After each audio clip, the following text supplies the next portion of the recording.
So we are going to cover nuclear energy and radioactivity here.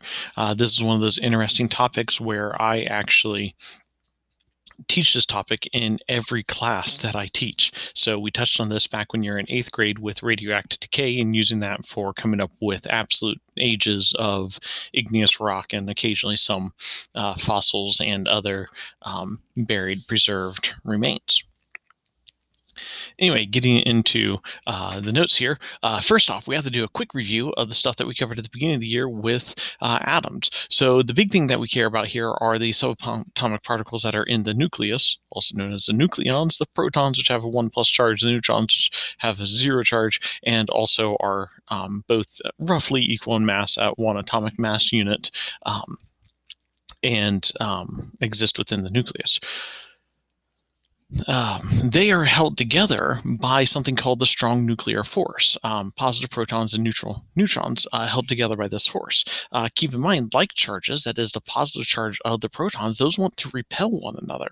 And so then for them to not repel and move apart because of the electromagnetic force, there has to be some other force counteracting that. And it's the strong nuclear force.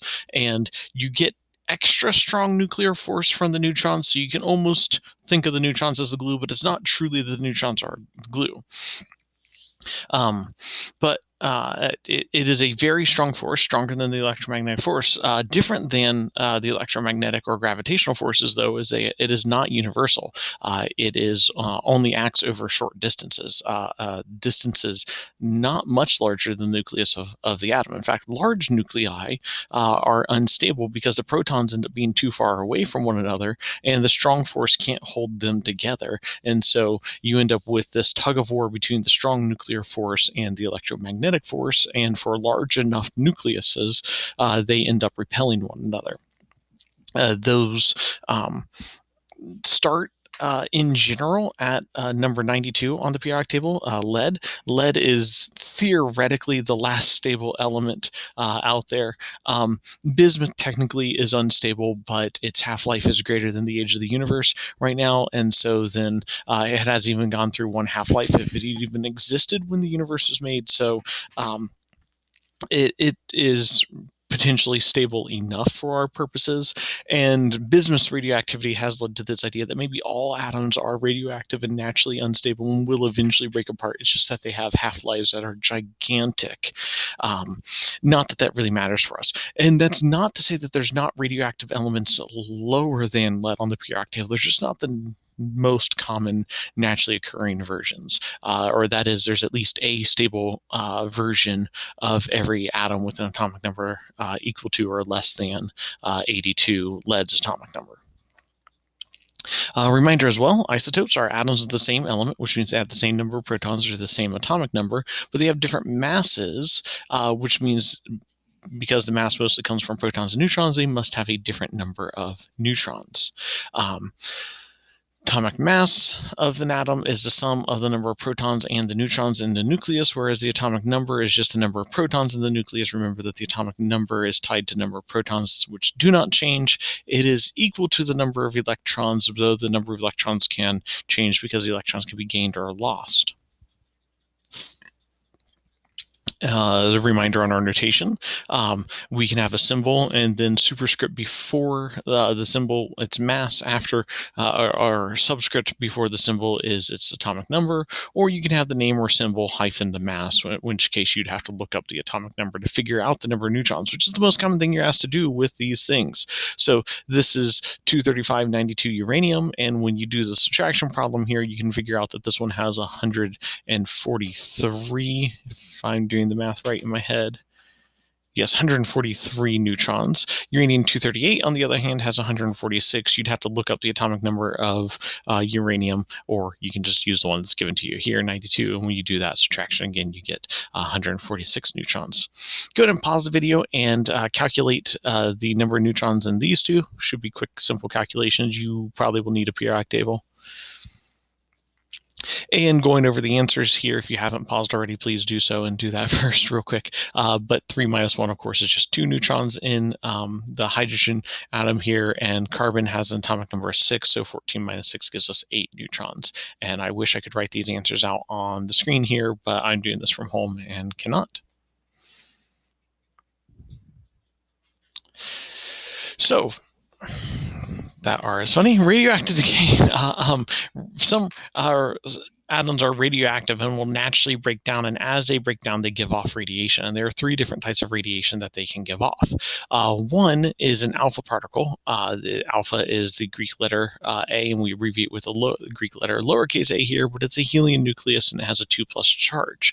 And so using that notation again for 2 here, mass, atomic number, symbol, this charge here, then remember charges are written after an element superscript, and so it has a 2+ charge. Same thing as a +2 charge.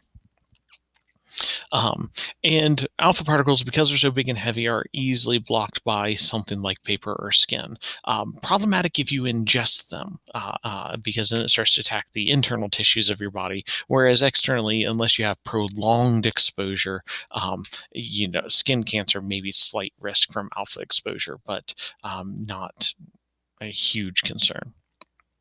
Beta particles, on the other hand, abbreviated with the Greek lowercase b, are an electron emitted as a neutron in the nucleus transforms into a proton.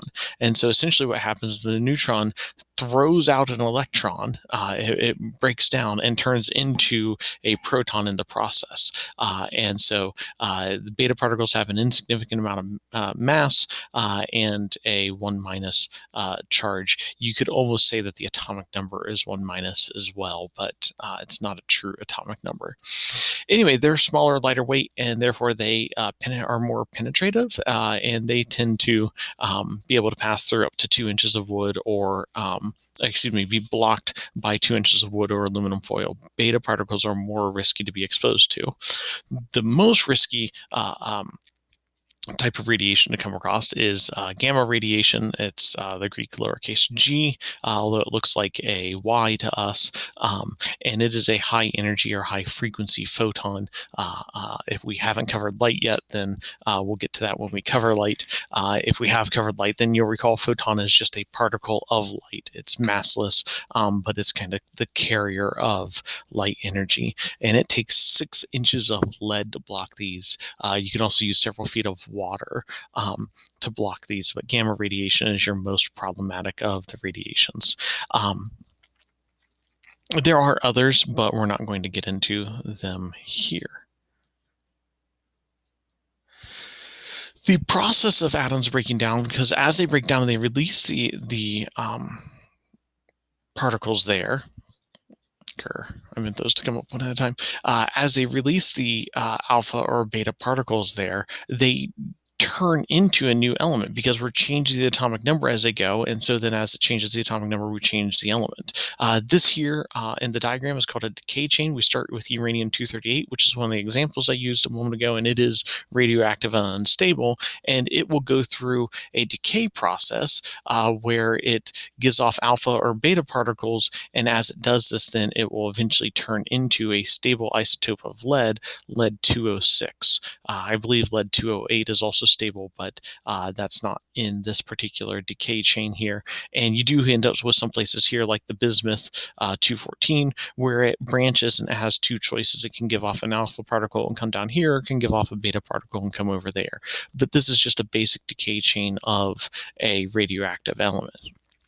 Radioactive decay is, again, natural for radioactive substances. It can also occur if we force it to through something called bombardment, which we'll get to here in just a moment.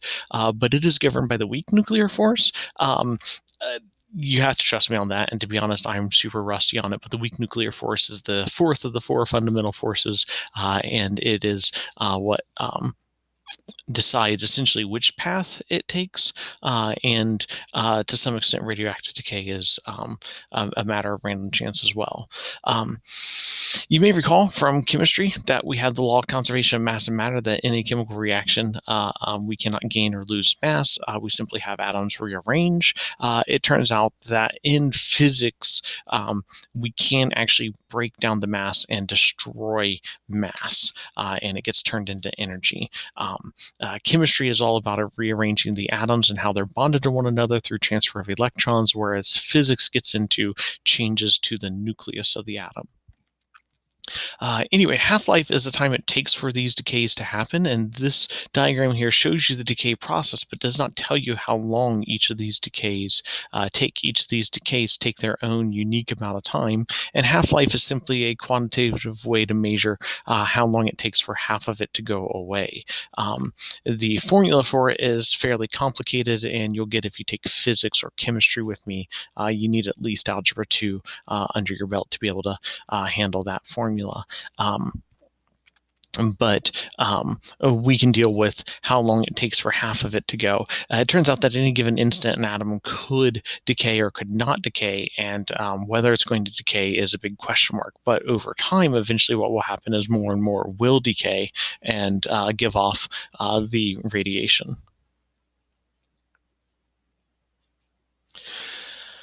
So fission is the splitting or breaking down of atoms, and I was hoping my animated GIFs here would work, but they are not, unfortunately. But fission is the splitting or breaking down of an atom, and what happens is atoms will naturally over time just break apart into two, or they can be broken apart by bombardment. And so what this particular diagram showed was a neutron coming in here and forcing this large unstable nucleus to break down into two separate nuclei, two separate atoms, and it releases a lot of energy and usually a few neutrons, so the process continue in what's known as a chain reaction.